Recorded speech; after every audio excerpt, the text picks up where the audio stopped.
होगा। Tell you this, you ask yourself, मैं आपसे कहता हूँ, आप अपने आप से प्रश्न कीजिए। think of some situation in the past आप अतीत में हुए कोई हालातों के बारे में सोचिए where you behaved in a very human, Adamic way. जहाँ पे आप एक मानवीय आदम के रूप में बर्ताव किए हों, Or you spoke in a very human, Adamic way. या तो फिर एक मानवीय आदम के रूप में आपने बात किए हों। You would never have done that if you had died. आपने ऐसे कदापि नहीं किया होता यदि आप मरे हुए होते।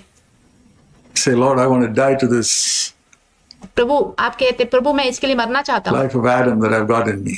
मेरे अंदर जो आदम का जीवन है जो है उसके लिए। You would never have spoken like that. आपने कभी भी ऐसे बात नहीं की होती, You would never have acted like that. Think आपने कभी भी ऐसा व्यवहार नहीं किया of होता। some situation where you did something which Adam would do, what Christ wouldn't do. आप ऐसे कोई हालातों के बारे में सोचिए जहाँ पे आदम होता तो वो करता, प्रभु यीशु होते तो वो नहीं करते। That's the time वो समय है when you have to die to that life of Adam, जहाँ पे आपको आदम के उस जीवन के लिए मरना था, to the will of Adam, आदम की इच्छा के लिए मरना था, that self-will.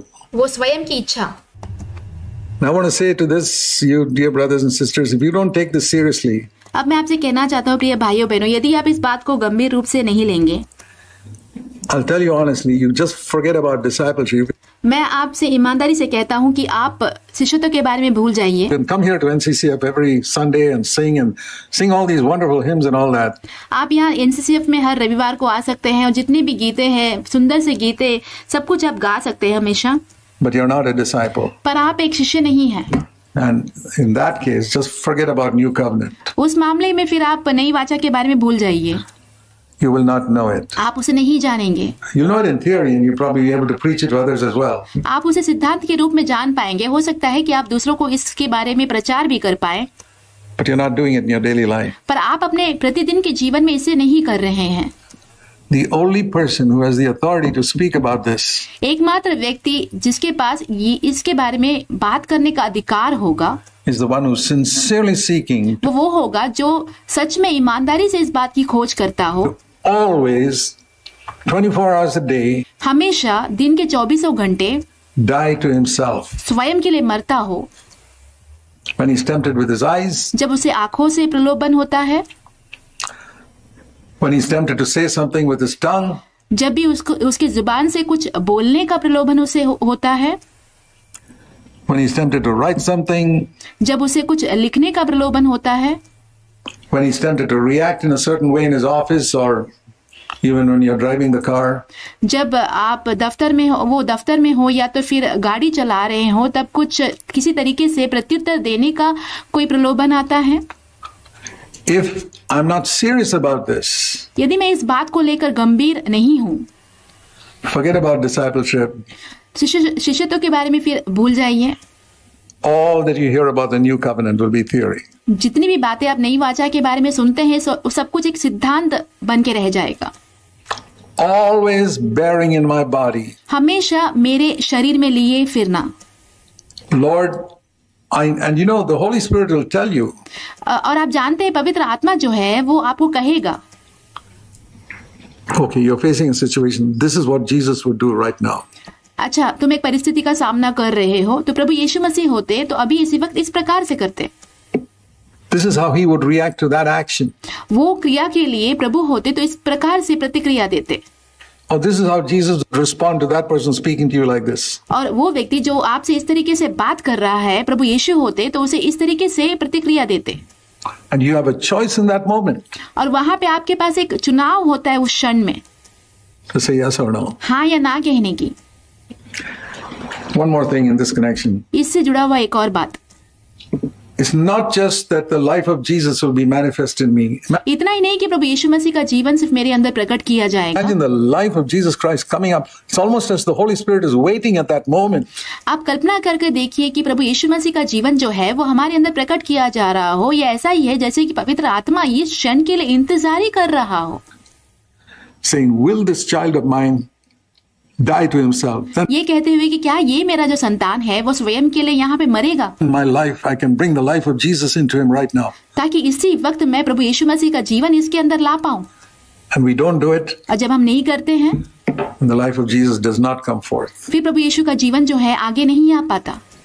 Now, what happens if we keep doing it? और जब हमें लगातार करते जाएंगे तब क्या होगा? The life of Jesus will keep on getting manifest in us, and it will become more and more manifest in our life and character. प्रभु यीशु मसीह का जीवन जो है हमारे अंदर ज्यादा से ज्यादा प्रकट किया जाएगा, हमारे जीवन में, हमारे चरित्र में ये ज्यादा से ज्यादा प्रकट किया जाएगा। And the other blessed part is और इसका दूसरा आश्रित भाग ये है verse 11, वाक्य 11 में, that when we are, God delivers us to death परमेश्वर जो है हमें मृत्यु के लिए सौंप देते हैं constantly, again 24/7. लगातार, फिर से 24 घंटे 7 दिन।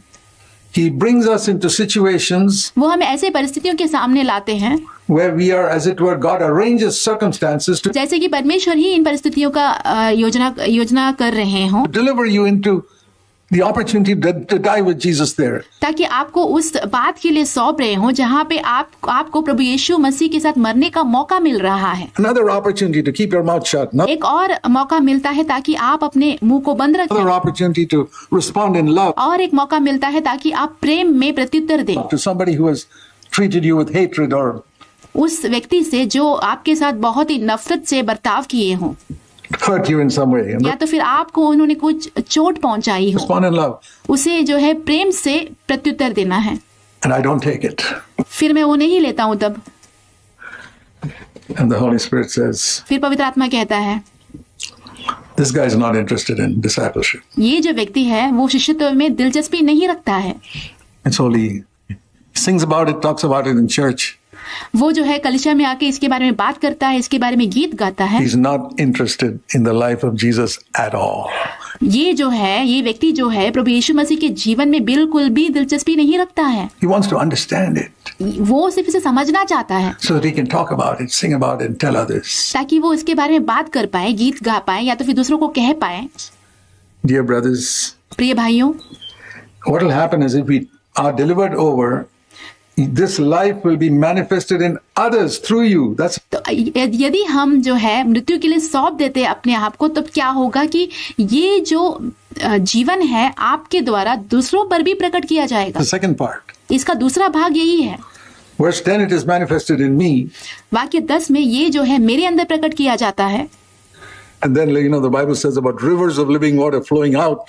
जैसे कि बाइबल फिर कहता है कि जैसे कि जीवन जल की नदियां बह निकलेंगी बाहर, That's the rivers of living water flowing out. यही है वो जीवन जल की नदियां जो कि बाहर बह निकलेंगी। In verse 11. वाक्य 11 में, Verse 10 is the well of water springing up and satisfying my own need. वाक्य 10 में जो है जीवन जल का वो सोता है जो बाहर निकलकर मेरी जो जरूरत है उसे पूरा करता है।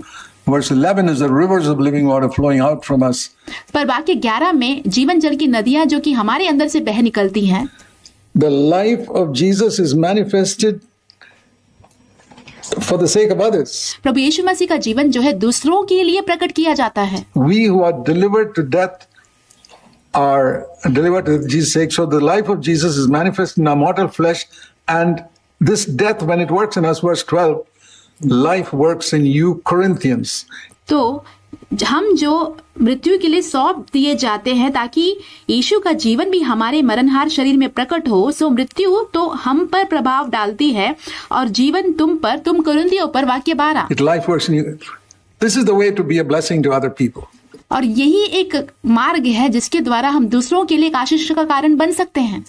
Not just preaching to them or giving out tracts, इतना ही नहीं कि उनको प्रचार करो या तो फिर उनको ट्रैक्स दो, but saying, Lord, if death works in me, ये कहना है कि प्रभु यदि मृत्यु मेरे अंदर काम करे, life will work in other people I come in touch with. फिर जीवन जो है उन लोगों में कार्य करेगा जिनके संपर्क में मैं आऊंगा।